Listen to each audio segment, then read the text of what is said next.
Rockzird's footsteps shook dust from the sky.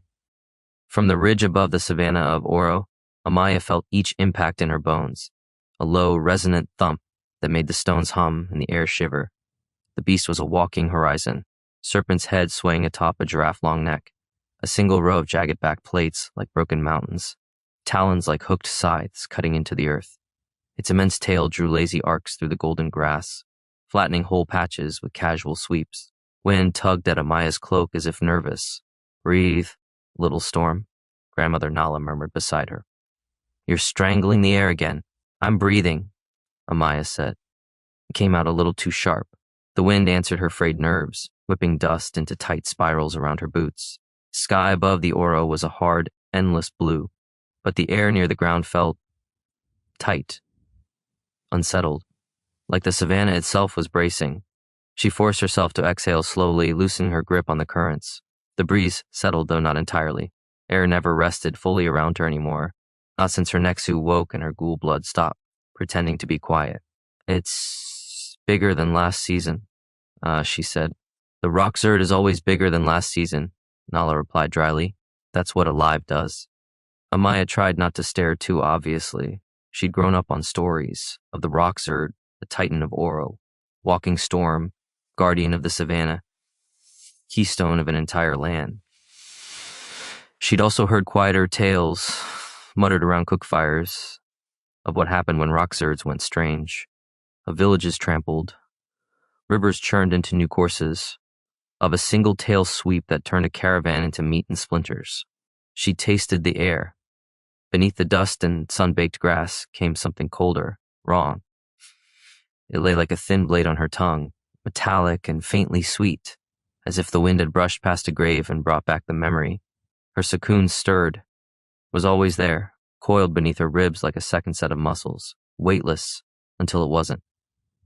Today it pulsed once, sharp and insistent, not in hunger, in warning. Amaya flexed her fingers, her claws wanted out, long curved talons that would split human fingernails like paper, but she kept them sheathed, skin smooth and human-looking.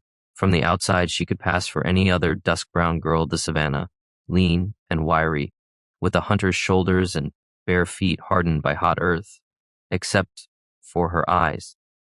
Her irises carried a faint, unnatural pallor, storm gray with a metallic sheen, and her pupils stayed just a touch too narrow in the sunlight, like a predator watching from the tall grass.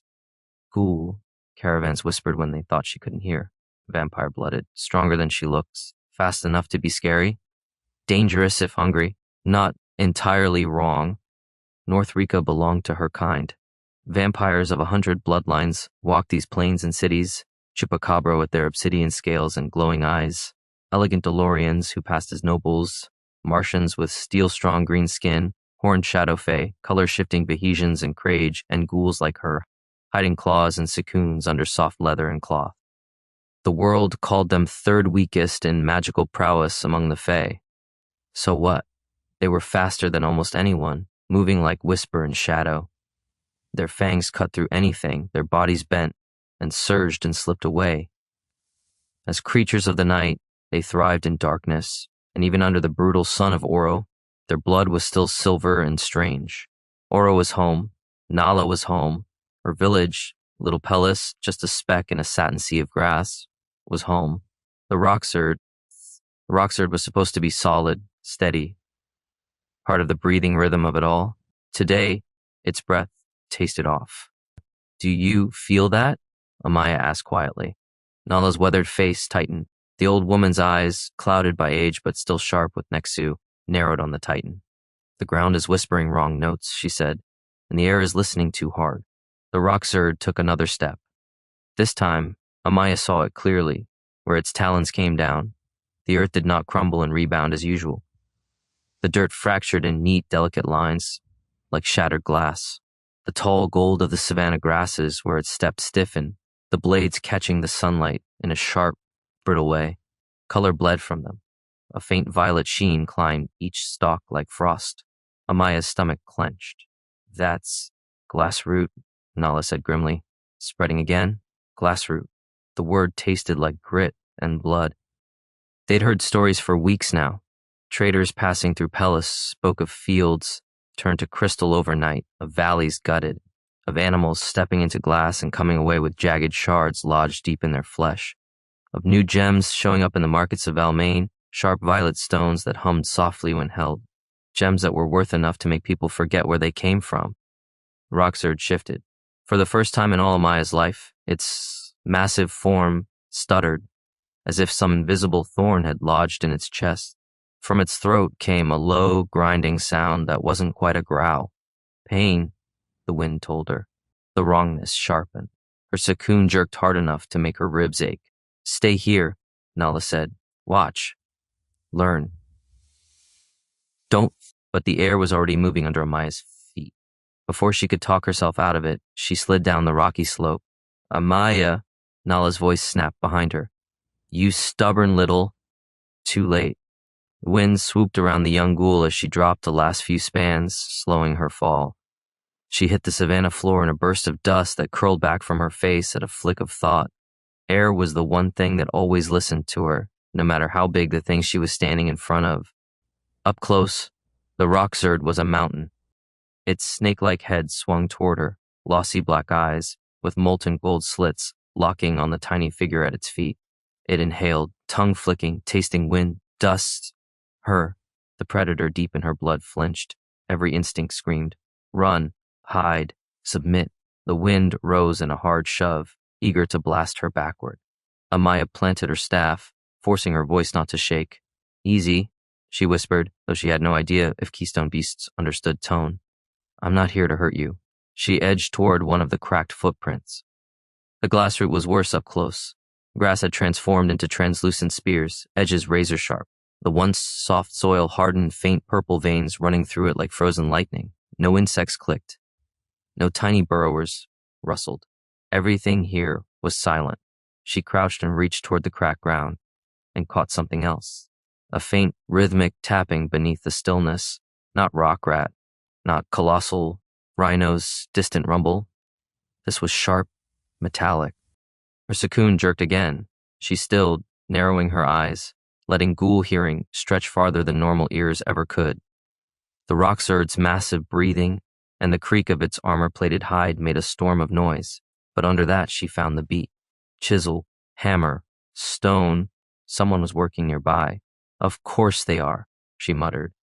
Instead of touching the Glassroot, she pulled the wind tight around herself.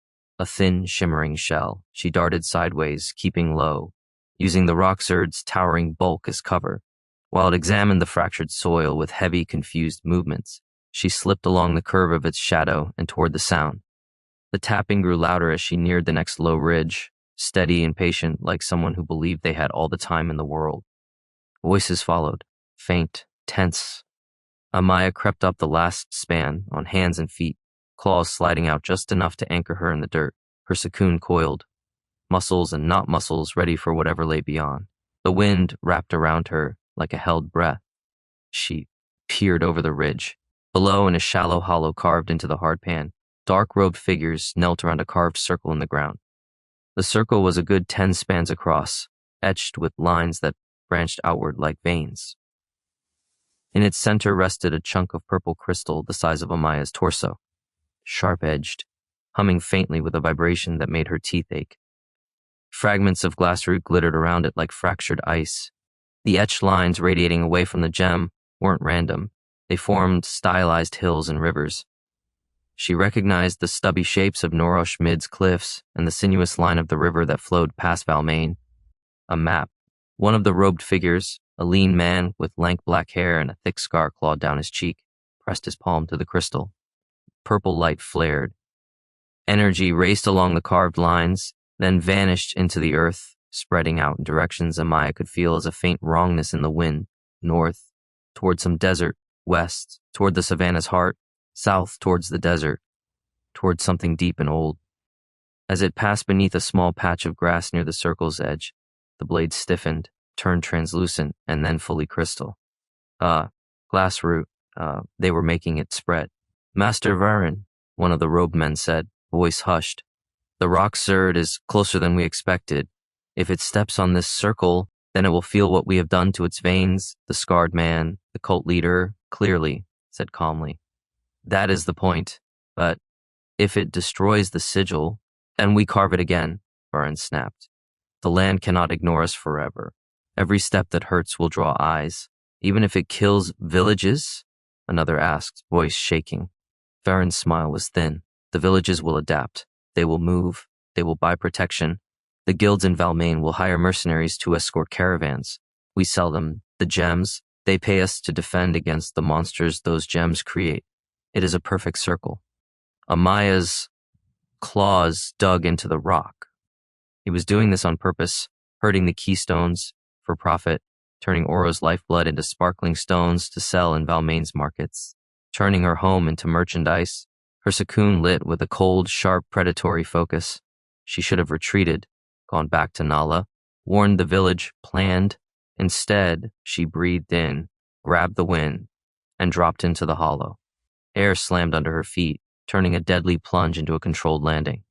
Dust billowed. The robed men shouted. Varin's head snapped up, eyes flashing with irritation, more than surprise. Amaya's claws slid fully free, gleaming. Her sacoon surged from its coil, liquid muscle pouring down her arms and spine, reinforcing bone and tendon. The world slowed as her strength spiked. Each heartbeat stretched, long and sharp. Step away from the circle, she said. Varin's gaze flicked over her. Storm gray eyes, ghoul fangs just barely visible between her lips, the shimmer of air around her. A vampire spawn windbender, he said. From one of the ridge villages by the look of you. Pellis? What you're doing is killing the land, Amaya said, ignoring the fact that he'd nailed her village on the first try. And if the land dies, where exactly do you think you're going to stand while you count your coins? The nearest robed man lunged. She moved without thinking. Wind flung her sideways in a blur. She slammed her staff across his legs, knocking him down, then flicked a gust into his chest, sending him skidding across the dirt. Another swung a knife. She twisted sacoon-hardened muscles, letting her pivot in midair, her claws catching his wrists just enough to make him drop the blade. Varin didn't move. He pressed harder on the crystal. The purple light flared brighter, racing down new carved lines. The ground trembled. A distant roar rolled over them from the savannah, louder than any colossal rhino, sharper than the Rockzird's hiss. Pele desert, the wind whispered in her bones. Something's moving there. Stop, she shouted. Why? Varin asked. So your village can wait for help that will never come? So the guilds can ignore another plea from poor little Oro? You're poisoning keystone trees, Amaya said. You're driving the Rockzird mad. The Rockzird's next step landed close enough that the hollow shuddered. On the ridge above, the Titan staggered. The glassroot around its feet flared brighter. Cracks spider-webbed out in every direction. The sound that tore from its throat made the air vibrate like a struck drum. Pain. Amaya's sacoon clenched, every instinct screaming to flee, to hide, to dig herself into the ground, prey.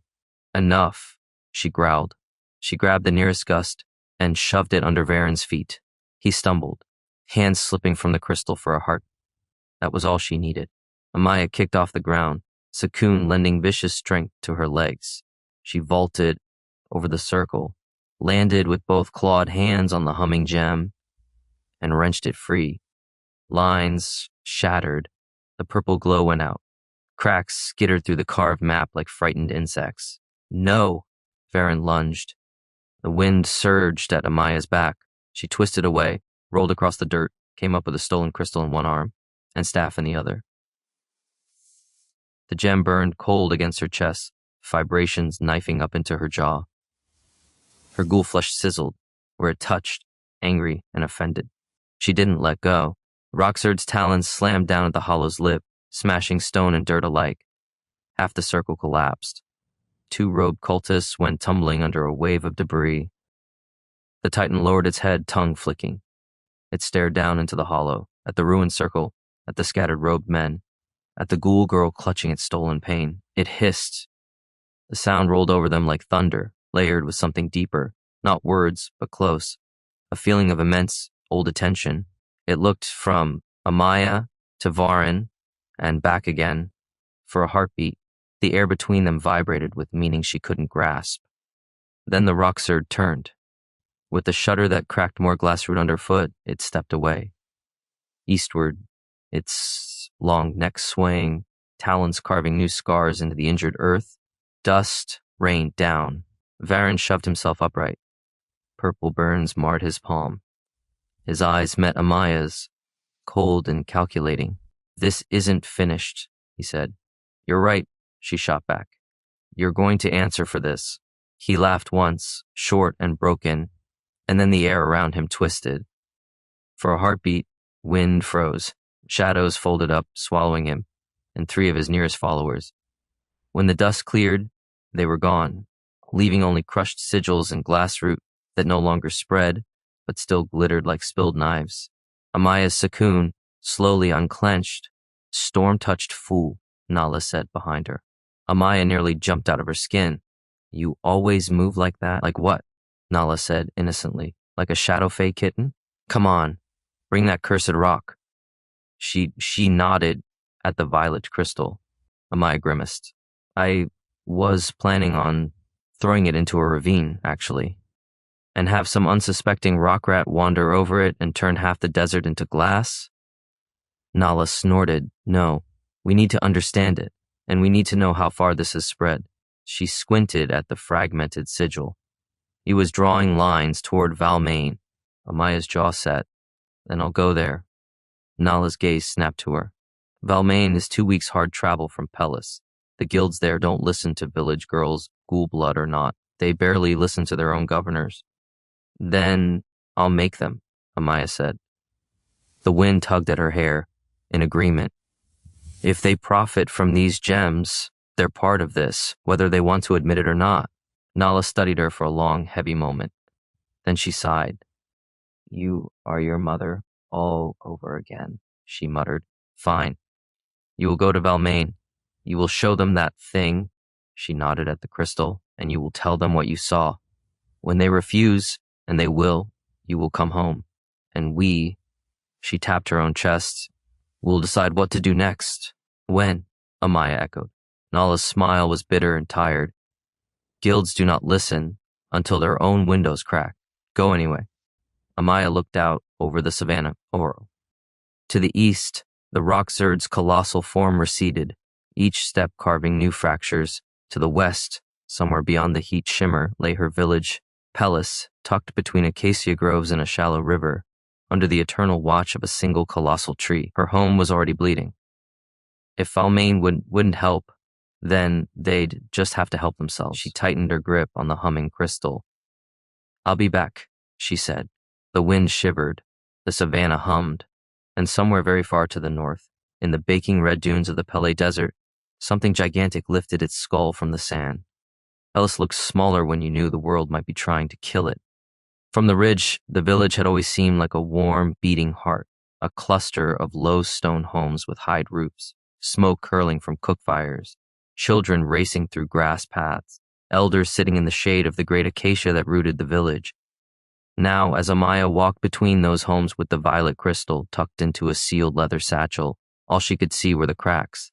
The well that had begun to glitter around the edges where water met stone. The patch of once soft earth near the goat pen that had hardened overnight into glass-edged plates, forcing them to move the animals. The acacia tree at the village's center, their acacia, older than memory, whose blossoms were a little less bright than they'd been last season. The great tree towered above Pellis, its silver-gray trunk etched with swirling scars that looked almost like glyphs. Its feathery emerald leaves shimmered under the morning sun. Its golden crimson blossoms usually glowed like embers. Today they looked tired. Maya laid a palm against the trunk. Under her hand, deep in the living wood and muscle, the acacia's vascular sheath pulsed slowly. Semi-sentient, old as stories, the tree was both plant and animal, a living fortress, a slow hunter, a guardian. "Can you hear it?" Nala asked quietly. Amaya closed her eyes and reached with her nexu, not to the wind this time, but downward, along the roots. It was like touching a massive, sleeping beast. Through the root network, she felt hints of other acacias out in the savanna, their minds like distant drum beats. She sensed their slow thoughts. Water, sun, prey, storm. She tasted the faint, hallucinogenic sweetness the blossoms released when luring animals beneath their spreading shade. And under that, like a sickness, she felt patches of silence. Areas where roots had once pulsed now sat cold and dead, places where the soil tasted of glass, trees that had been uprooted, rare, catastrophic events, and forced to lumber short distances to escape poisoned ground. "It's hurting," Amaya whispered. "They all are." She pulled back, breath shaking. Acacia's low vocal organs, resonant cavities near its base, rumbled a complaint. A sound so deep, most humans didn't even register it as a voice. Amaya's sacoon tightened instinctively, recognizing the rumble as pain. "I'll go," she told the tree, feeling ridiculous and true at once. "I'll try." The acacia's leaves rustled, but no wind was blowing. Nala rested her hand briefly on Amaya's hair. "Take water, dry meat, and bandages," she said briskly. "Also your respect. Valmain is a city of vampires. They move faster than you think, and they smell fear as easily as blood." "I'm a vampire," Amaya said. "Or a village ghoul who forgets to wash her feet," Nala replied. "That is not the same as a polished Delorian guildmaster wearing 20 perfumes." Amaya bared her fangs in a half-smile. "I'll brush my hair then." She packed quickly, a worn leather satchel, a bedroll, a water skin, strips of dried colossal rhino meat, tough but rich, a few pieces of bread, a small pouch of coins that the village had scraped together just in case the guilds prefer bribes to stories, as Nala had put it. She strapped the staff across her back. The satchel at her hip was heavy with more than crystal. It carried their hope, their fear, their anger. At the village edge, the elders awaited her. Tall Mara, a chupacabra hunter with obsidian scales along her cheeks, pressed a small bone charm into Amaya's hand. "For luck," she said, "carved from rock rat bone. Those stubborn beasts dig through anything. May you be as hard to stop." Talon, a broad-shouldered Martian whose green skin glinted faintly like polished metal, nodded once. "Bring back real answers," he rumbled. "Not just stories. If they won't help us, we need to know it for certain." Children clung to her legs, wide-eyed. Amaya ruffled their hair with gentle claws. "I'll be back before the moon fattens twice," she promised. It sounded more confident than she felt. She stepped out into the savannah. The wind met her like an eager dog, pressing dust against her shins, tugging at her cloak. She let it fill her lungs, her ribs, her sacoon. She let it carry her into motion. The Savanna of Oro stretched, vast and golden under the sun, rivers like silver snakes, solitary acacias rising like watchtowers. Herds of antelope thundered in the distance. Pale birds wheeled overhead, rock rat mounds studded the horizon like scattered stone domes.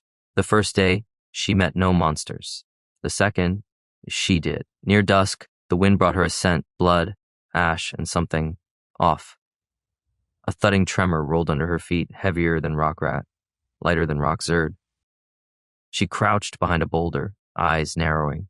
Across a shallow ravine, a colossal rhino grazed. The sight stole her breath. She'd seen them from afar, but up close the titan was breathtaking. 6.5 feet at the shoulder, 15 feet from blunt snout to massive haunches, 3 tons of muscle wrapped in thick hide and scale-like plates. A single large curved horn arced from its head, gleaming faintly in the reddening light. Spinal spikes marched down its back like jagged teeth. It reared up on its hind legs, balanced easily, and slammed its forelimbs into a nearby dead tree. The trunk shattered. A display, Amaya realized. A territorial warning, an "I am big, you are small, do not annoy me" announcement. Under normal circumstances, she would have kept very still and very respectful. These weren't normal circumstances. The rhino's hide, usually a mottled gray-brown with iridescent flashes, or ugly streaks of violet. Patches of glassroot clung to its legs like jagged bracelets. Its eyes were wide and rolling, whites showing. Froth flecked its lips. Something had driven it close to madness. As she watched, it charged, not at a predator, but at nothing, plowing furrows in the earth. Grass shattered under its hooves with a sound like breaking pottery. On the far side of the ravine, a caravan scrambled to get their wagons moving. A Delorian vampire in a fine coat was shouting orders. but his horses were panicking, hooves slipping on glass-edged ground. The rhino turned toward them. Amaya didn't think. She jumped. Wind caught her, slowing her descent into the ravine. She sprinted up the other side, sacoon lending impossible strength to her leaps. Her claws bit into the dirt, her lungs burned pleasantly. The world narrowed to horn, hoof, and impending disaster. She reached the caravan as the rhino thundered closer. "Move the wagons," she bellowed. DeLoreans had excellent hearing. The noble jerked his head toward her, eyes widening at the sight of a dust-streaked village ghoul hurtling toward him. "Who are less talking," she snapped. "More not dying." She flung her hands out. The wind surged. Air slammed into the caravan, a sudden hard gust that shoved wagons, horses, and vampires sideways. Wheels squealed, hooves skidded, curses rose. The rhino's charge hit at empty space. It plowed past where the front wagon had stood a heartbeat before, horn gouging a trench, then stumbled as it found no satisfying impact. It snorted, shaking its head, and spun clumsily. Amaya tasted its fear more than its rage. Its heart hammered frantic. Its breathing rasped. The glassroot embedded in its flesh glittered malevolent violet. The violet crystal in her satchel hummed in answer. Aaron's work. "Hey!" she shouted, drawing the rhino's attention toward herself and away from the caravan. "Over here, mountains for brains." Its gaze locked on her. It bellowed. She grinned, baring fangs. "Good," she murmured. She ran. The colossal rhino thundered after her. She led it along the ravine's outer edge, careful not to get between it and the caravan again. Her sacoon pulsed, flooding her limbs with strength. Her feet barely seemed to touch the ground. Dust sprayed behind her like water. When the rhino started to gain, she kicked off a boulder, wind shoving at her back.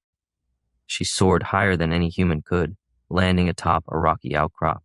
The rhino charged the rock. At the last second, she pushed hard downward. The wind answered. A burst of air struck the rhino's knees from the side, just enough to jar it. Its hooves skidded on glass-slick ground. Its own momentum betrayed it. The titan toppled. It crashed onto its side with a boom that made Amaya's bones vibrate. Dust and glass splinters fountained. For a heartbeat, everything was still. Then the rhino groaned, struggling. Amaya scrambled down the rocks and approached carefully, palms raised. "I'm not here to hurt you," she said softly. "I just need you to stop turning caravans into paste." Up close, the glassroot lodged in its hide looked worse. Crystal growths jutted from its knees and ankles. Veins of violet spread under its skin. The ground where it had lain was starting to harden, cracks lacing outward. She laid one palm against its plated side. She felt its pain, raw, overwhelming, a constant scraping, like sand in a wound. "I know," she whispered. She let her wind sink downward, this time not to shove or slice, but to cool, to soothe. Air flowed over crystal and flesh, carrying some of the heat away. She couldn't pull the glassroot from its body alone. That would take a team and tools, but she could dull the worst of the burning. The rhino's breathing slowed. Its massive eye rolled to focus on her, black and intelligent. "Easy," she murmured. "We're not your enemy. The ones carving the ground are. Go farther south, away from the purple." She pushed the wind under its body, cushioning. With a groan, it heaved itself upright. It swayed once, then shook itself, glass shards tinkling. It snorted at her, hot breath washing over her face. Then, with surprising grace, it turned and lumbered away, limping but alive, heading toward a part of the savannah where grass still moved like ordinary gold and not broken glass. Amaya exhaled. Her muscles trembled. Her sacoon buzzed. Behind her, the caravan master approached carefully. "You're insane," he said conversationally.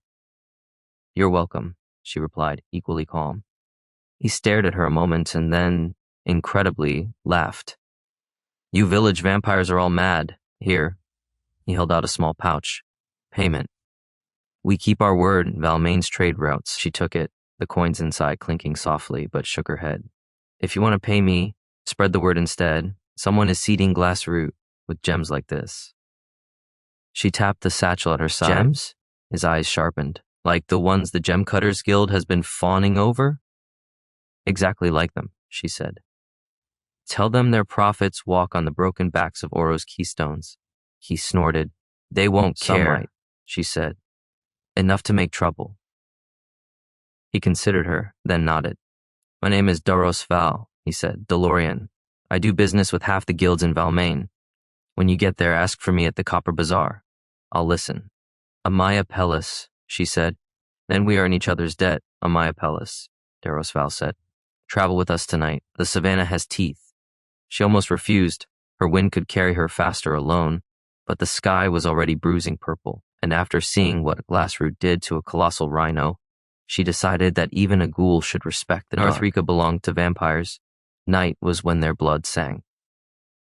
But lately, night also belonged to things that wore no face at all. So she walked with the caravan, listening to their talk of Valmain, its black stone towers and glowing crystals, its guild halls and blood houses, its bustling markets where Martian guards and shadow fae couriers and Delorian scribes argued over contracts under lantern light.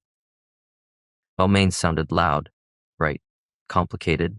She wondered how her small, stubborn voice would sound in such noise. The wind at her back whispered, loud enough. Valmain rose from the savannah like a bad memory of a mountain.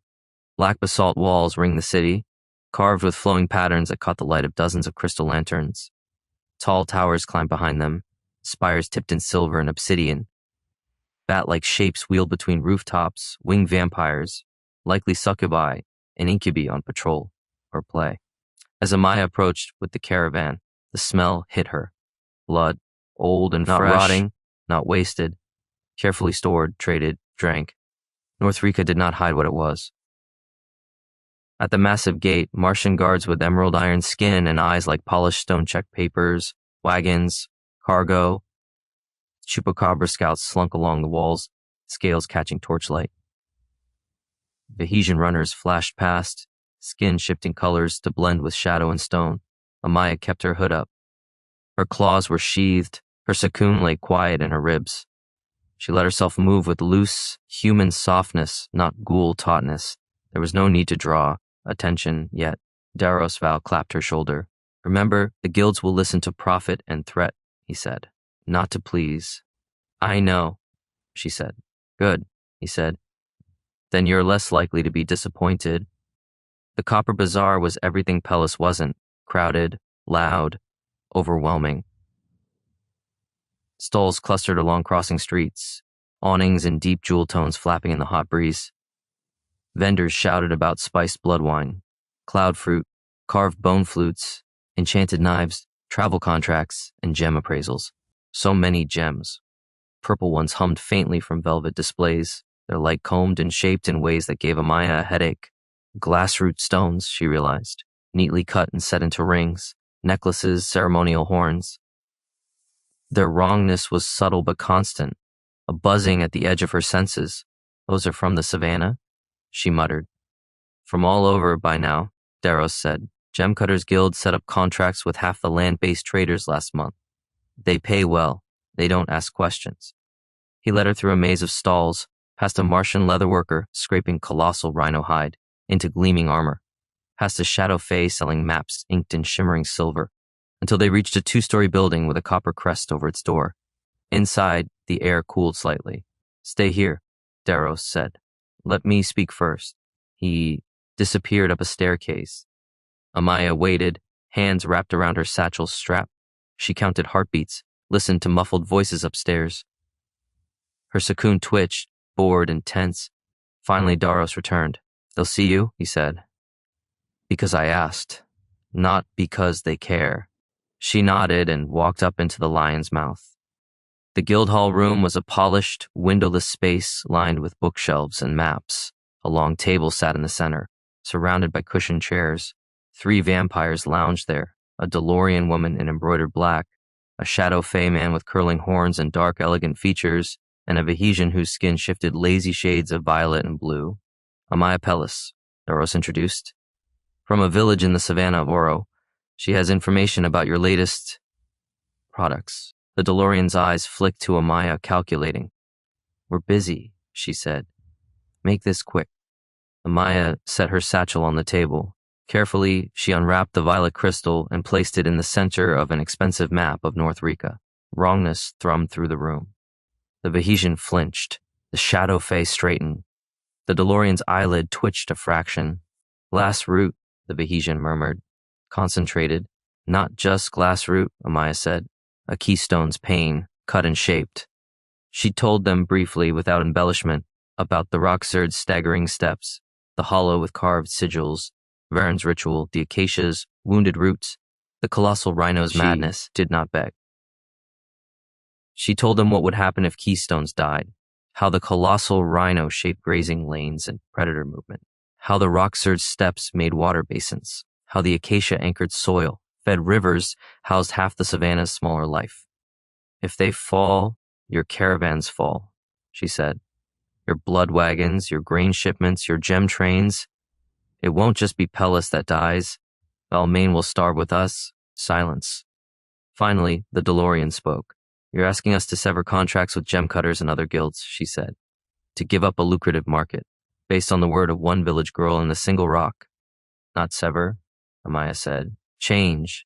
Stop buying stones made from glassroot. Pay for information instead. Send hunters after cultists who spread this. Pay for guards to protect the keystone groves, not just your trade routes. The Shadow Fae tapped one long finger on the table. The problem is not that we cannot see the logic, he said quietly. The problem is that we are not the only ones. If we refuse these gems, others will buy them, other cities, other guilds. We lose coin, they gain it, the land still bleeds. So you do nothing? Amaya demanded. We do not govern the world, the DeLorean said, nor are we obligated to solve every village's crisis. You want local protection. Hire our mercenary guilds. They can escort your caravans, guard your wells for a fair price. Our village barely had enough coin to get me here, Amaya said flatly. We can't afford guild mercenaries. Then perhaps you should move closer to the trade roads, the DeLorean said, or to Balmain itself. The Savannah is large. We cannot be offended if parts of it fall. Amaya stared at her. You drink the blood of this land, she said softly. You cloak yourself in its leather, build your towers with its bones, and you speak as if Oro is optional. Something in the Shadow Fae's expression shifted. A flicker of shame, hard to tell. His people knew something about being blamed for shadows they hadn't cast. I will speak to some of our contacts, he said, quietly. Ask questions about cult activity. No promises. The DeLorean glared at him. You overstep our profits, Kale. I overstep nothing, he said, unruffled. I merely ask questions. Information is cheap, cheaper than our lives, Amaya muttered. She wrapped the crystal again. The cult leader would be angry she'd stolen it, but at least it wasn't on his altar anymore. He won't help us, she said, looking at the three of them in turn. Not truly. Not before it threatens your wall. The DeLorean's gaze was cool. We have made our position clear. You may go. Durosval watched Amaya at the bottom of the stairs, his jaw tight. They refused, he guessed. Surprised? She asked. No, he said, but I had hoped to be wrong. He pressed another pouch into her hand. Take this. It's not charity. It's a share of what you saved me when you shoved my caravan out of that rhino's path. You'll need supplies if you're going back alone. I'm not alone, she said. I have my village. Pellis is, 50 souls? He asked, against Glassroot, cultists, and, if your wind is right, something big moving from the Pele Desert. 63, she said, including Nala. And yes, he huffed a laugh. You're mad. We're Oro, she corrected. Madness is just our way of loving the land loud enough. He sobered. If you live, he said quietly, send word. The guilds don't move for distant threats. They move for victories they can claim as their own. If your village fights this thing and survives, they'll suddenly discover they cared all along. I'm not giving them our story, she said. Then sell it to me first, he said. I pay better. She managed a small smile. Take care, Deros, she said. And you, little storm. The way back felt shorter. Fear and anger had long strides. As Amaya crossed the savannah, she saw more wounds. A whole acacia grove, their trunks darkened and blossoms dim. One tree had uprooted, a rare, desperate thing, and dragged itself several spans away, leaving a trench where its roots tore free. Its leaves trembled, its vocal organs rumbling low. She knelt by its roots, whispered to it, promised she was trying. She found a rock rat den where the tunnels had collapsed because the soil had turned to fragile glass. A pair of the massive stone-clad mammals lay dead near the entrance, their horned ears stiff, their rock-like plates dulled. Glassroot had taken them from below. Her sacoon ached. She dug shallow graves and covered them, even though the rock rat didn't care about burial rites. It made her feel less useless. On the fourth night, as the sky softened from deep indigo to ash, the wind carried heat, sand, and a roar so low it vibrated her teeth. The Pellis Desert lay to the north, a harsh expanse of red dunes and scorching stone, home to rock rats, scorpions, and legends. One of those legends happened to have teeth as long as her forearm and a jaw that could bite a colossal rhino in half. Tyrannosaurus Rex, they called it in ancient texts. Desert, it should have stayed in the dunes. Of course it didn't, Amaya muttered, eyes narrowing toward the dark line of low mountains that separated savanna from desert. On the horizon, something huge moved. Too far to see clearly, close enough to feel as a pressure in the air, a weight on her sacoon, a tremor in the ground when she pressed her palm to it. Varan had woken more than keystone pain. He was pulling predators. "What in all the veils are you doing?" she whispered, thinking of the cult leader's scarred face. "Trying to drag every hungry thing in North Rica to our door?" The wind didn't answer, but it tugged her faster. She ran. By the time she reached the ridge above Pellis, the sky had turned the deep purple black of a North Rican night. Stars glittered coldly. A silver moon hung low, painting the savanna in pale sheen. Her village glowed softly below, lanterns flickering, cook fires sending thin threads of smoke into the air. A second glow, pale violet, shimmered just beyond it. Amaya's heart stopped. Thin threads of crystal spread like frost from the far side of the village, crawling toward the acacia at its heart. Figures moved in the glow, cloaked cultists, bending over carved lines in the earth. Between them and the village, animals paced in agitation. A colossal rhino, hide-streaked violet, stomped and snorted, its horn lowering each time it approached an invisible boundary. A pack of smaller predators, sleek shadow cats and hyena-like scavengers, skulked along the edge of the crystal, eyes bright, movements jerky. Caught, called. Beyond them, further out in the dim, something even larger moved. A shape that walked on two legs, tail counterbalancing a massive head. Each step made the ground jump. Each exhale carried the dry heat of the desert. The tyrant was almost here. Amaya didn't hesitate. She leaped down the ridge, letting the wind catch her and turn her fall into flight. Dust streaked past, night air bit her cheeks, her sacoon surged like lightning in her veins. "Nah!" she shouted as she hit the ground running. Her voice carried like thrown stone through the sleeping village. Doors flew open. Vampires spilled out, chupacabra, Delorians, ghouls, Martians, shadow fae, Vahesians whose skins flashed anxious colors. Children clung to parents' legs. Adults grabbed whatever weapons were nearest. Spears, axes, kitchen knives. The acacia's leaves rustled violently, even though no wind touched them. Nala stood already at the tree's base, staff in hand, eyes blazing. "You took your time," she said. "There was a rhino," Amaya said, "and a guild of cowards, and now a desert god coming to eat us." "Sounds like a normal week," Nala said. "The cultists started their carving an hour ago. I've held them at the grove's edge, but they brought a gem this time. A big one. Bigger than this?" Amaya jerked her chin at her satchel. "Yes," Nala said. "Enough that the animals can't decide whether to flee or attack. They're trapped in its call." "We break it," Amaya said. "For that, you'll need more than wind." Her gaze swept the village behind Amaya. "For that, you'll need them." The villagers had clustered in the open space near the acacia's roots. They watched the violet glow creeping closer, eyes wide. Mara the chupacabra hunter flexed her obsidian-scaled fingers. Talon the Martian rolled his broad shoulders, green skin catching moonlight in metallic flashes. A slender shadow fae named Leo knocked an arrow to a darkwood bow. His horn tips grazed with silver.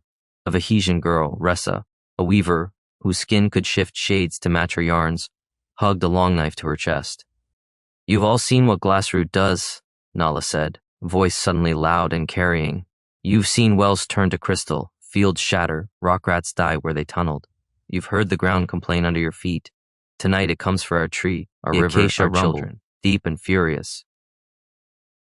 "The guilds in Valmain have turned their faces away," Nala continued. "So who stands between Pellis and the ones doing this?" Silence. Then Mara stepped forward, jaw set. "We do," she said. "Who else?" Nala asked. Talon snorted. "I didn't spend 30 years learning how to wrestle rock rats just to let some robed idiot break my village," he said. He hefted a stone maul. "Point me at them." One by one, they stepped up. Ressa, skin flushing purple and blue with fear and determination, Leo with his bow.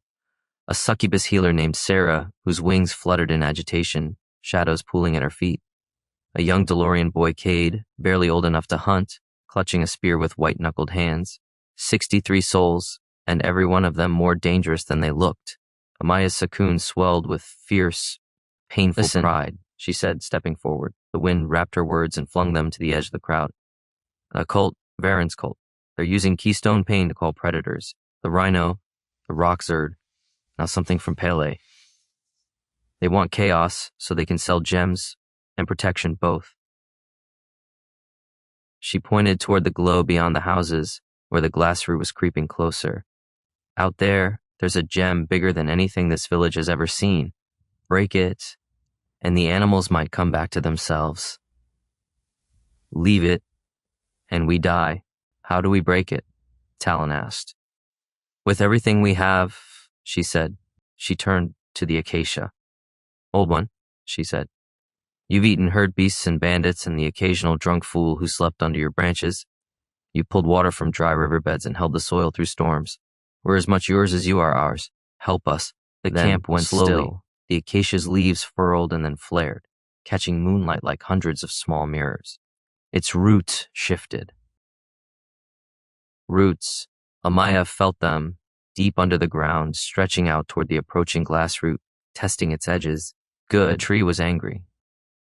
She inhaled, let the wind fill every hollow in her chest, let her sacoon coil tight, ready. "Positions," she said. "Mara, Talon, front. Leo, archers on the roofs. Ressa, you're with me, stealth. You slip where others are seen.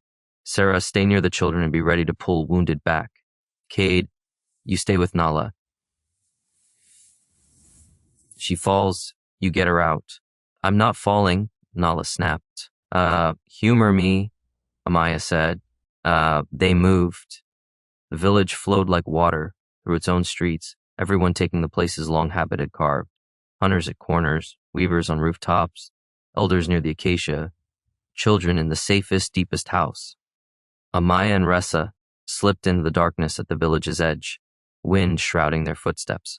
Ressa's skin darkened to match the deep shadow between two huts. Only her eyes shone faintly.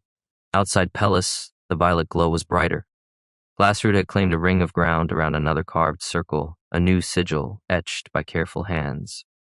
Cultists knelt around it, their robes brushing crystal spears, their voices a low, ugly chant. In the center rested a gem the size of a colossal rhino's skull, pulsing with internal light. The animals ringed them. The colossal rhino Amaya had seen earlier swayed on its feet, horn lowered, breath harsh. Shadow cats paced, shoulders rolling. Hyenas laughed, but the sound was wrong, edges cracked by fear. And beyond them, only half visible in the dark, a shape stepped out of the grass. The Tyrannosaurus Rex moved like a piece of the desert torn free. 15 feet at the hip, 25 from snout to tail, its hide a patchwork of scarred scales and dust. Its massive head swung from side to side, tasting the air. Its eyes glowed faintly, catching the violet light and throwing it back with predator interest.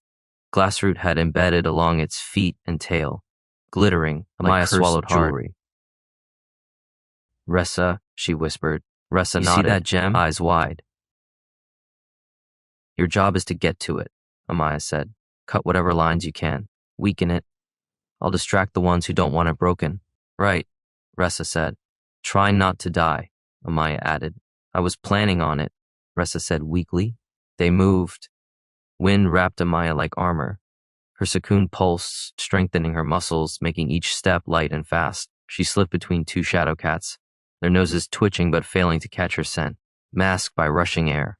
At the circle's edge, Oren's voice rose above the others. And by the veins of the land we bind and break, by the keystones we cut, by the hunger we feed. Amaya stepped into the light. Hi, she said. Miss me?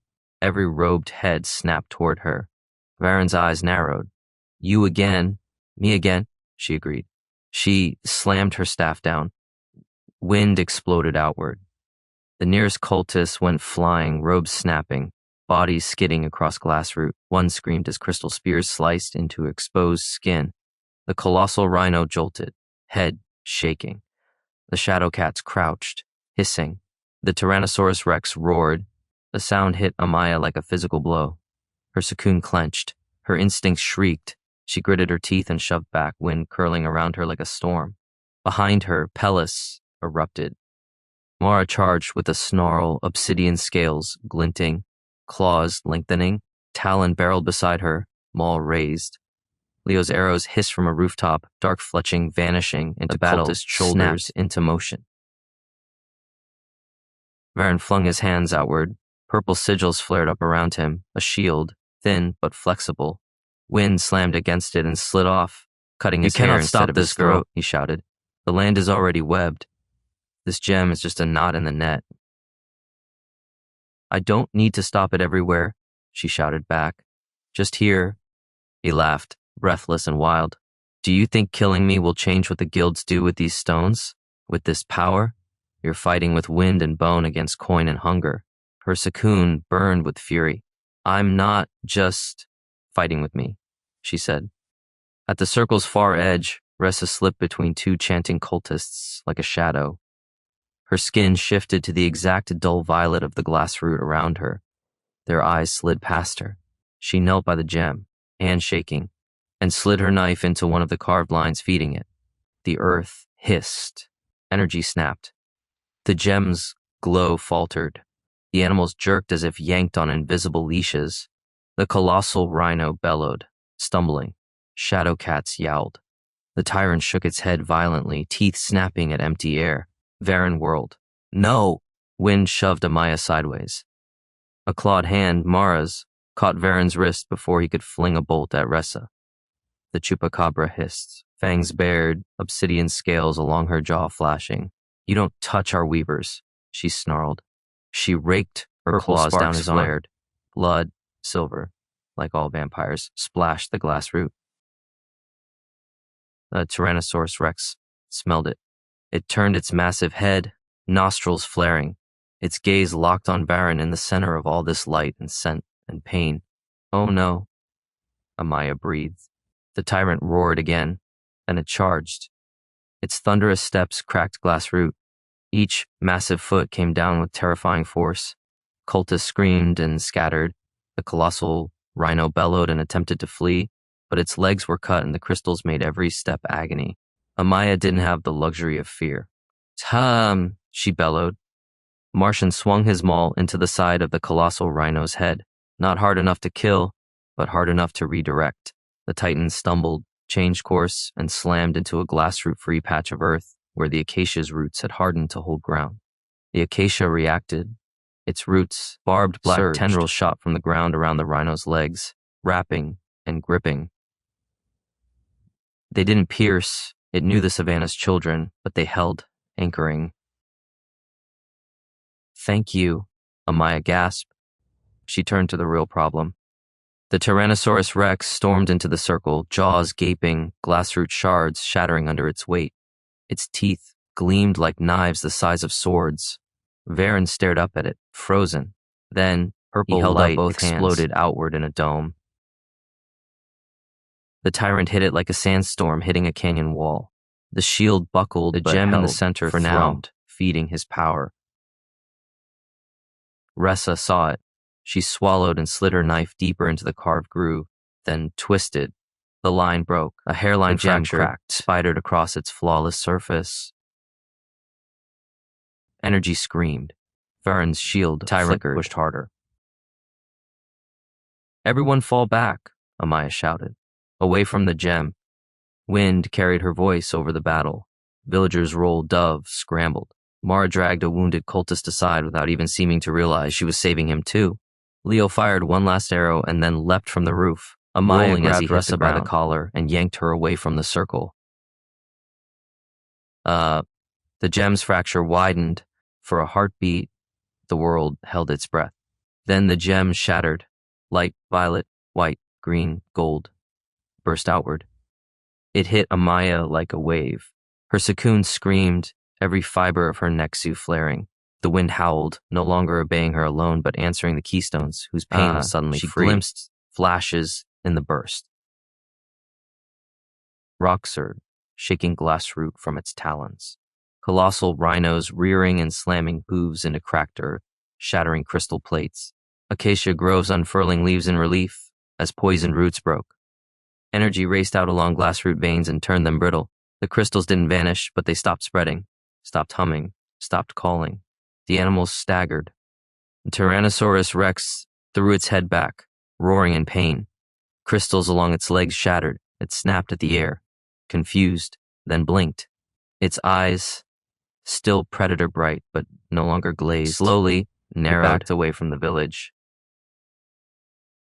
It was still a monster, still dangerous, but it was no longer a weapon. It turned, tail sweeping a wide arc that knocked 3 cultists flat, and loped back toward the distant scent of familiar sand and heat. The colossal rhino snorted, shaking its head as if ridding it of a bad dream. It pulled against the acacia's roots.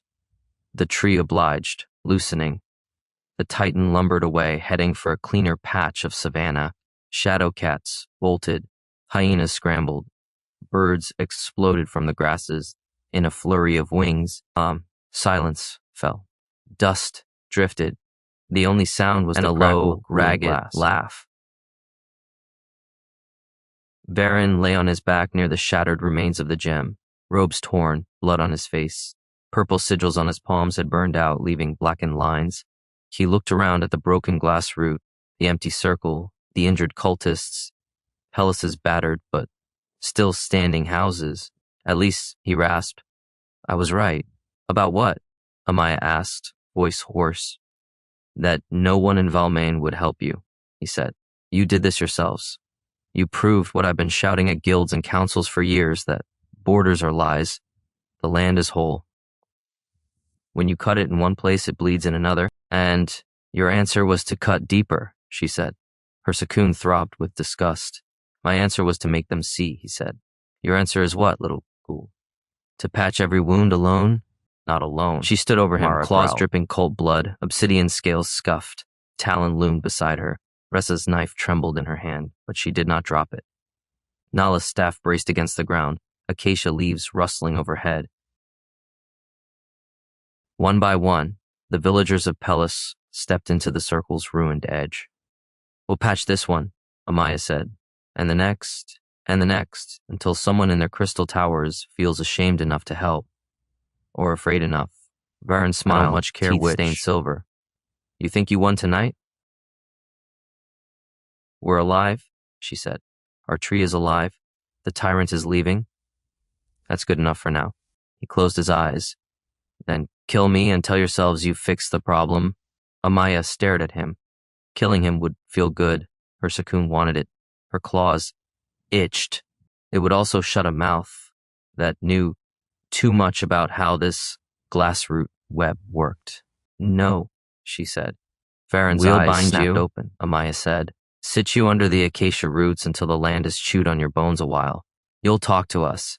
You'll draw every circle you ever carved, every map you ever made, and we'll use it to fix what you broke. That knowledge will break you, she said, whispered, but doing nothing will break us faster. Roots, Nala lifted a hand. The acacia's tendrils wrapped around Varen's limbs, not crushing, not yet, just holding. Its vocal organs rumbled low, and you heard my children, it seemed to hum. Now you are food. We'll give you meat and water, Nala told Varen. We're not monsters. But if you try to pull Glassroot through my roots again, I'll feed you to every predator in the savannah, one cell at a time. Varen swallowed. Very carefully, for the first time the villagers set to work. He shut up. They carried wounded, cultists, and their own to Sarah's care. They broke the sharpest glassroot spears, piling the shards into pits lined with old rockrat hide. They sang as they worked, low, rough songs about storms and dust and stubbornness. The acacia's leaves slowly brightened. Amaya's muscles ached. Her sacoon buzzed with exhaustion. Every part of her felt bruised, but she'd never been more awake. She stumbled to the well. Its edges still glittered, but less. The glassroot had stopped climbing the stones. Some of the crystals had even cracked, leaning on her spear. You did it, the chupacabra said.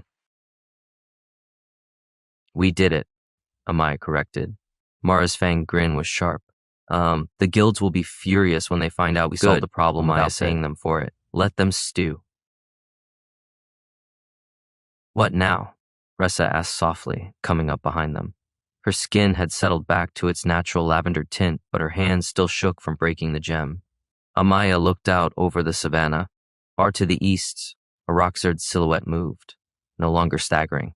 Somewhere in the north, a Tyrannosaurus Rex roared, not in pain this time, just a territorial bellow. The Savanna of Oro hummed under her bare feet, wounded but alive. Now, she said, we keep watch. Word traveled faster than wind. By dawn, runners from neighboring villages were already arriving, lean Bahesians with shifting skin, horned shadow fae, chupacabra scouts. They brought tales of their own brush with Glassroot, of caravans nearly lost, of acacia groves that had uprooted and walked. They also brought something else, curiosity. You broke a gem that big? A Martian from a southern village asked, staring at the cooling pit where shards lay like violet ice. Ressa did, Amaya said. We just made noise around it. The weaver flushed. You fought a desert tyrant. A shadow fae boy breathed. Was more confused than anything, Amaya said. If someone drilled glass into your feet and then blew a whistle, you'd be angry too. You're starting a war, Nala murmured to her later, as they sat under the acacia's shade, watching people argue and plan. Against who? Amaya asked. Vern's cult, the guilds in Valmain. The laziness of anyone who thinks the savannah will take care of itself. Yes, Nala said simply. Amaya snorted. But as the day wore on, and more villagers from farther out came to listen, to Vern's bitter maps, to Pellis' story, to the acacia's low rumbles, something started to take shape. Not an army, a promise. They called themselves many things in those first arguments, the rootbound, the glassbreakers, the savannah zone. In the end, the name mattered less than the vow. No more waiting for distant guilds to notice their wounds.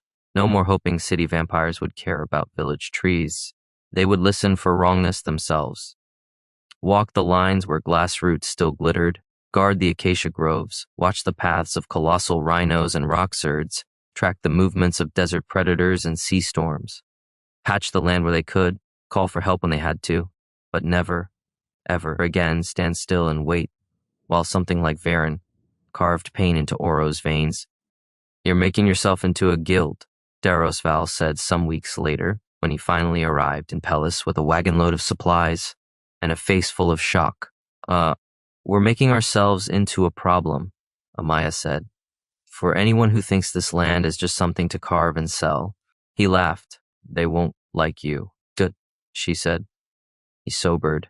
The story is spreading in Valmain, he told her. No thanks to the gem cutters. But merchants talk. A village of 63 standing off a cult and a tyrant? That sells more drinks than any of their contracts.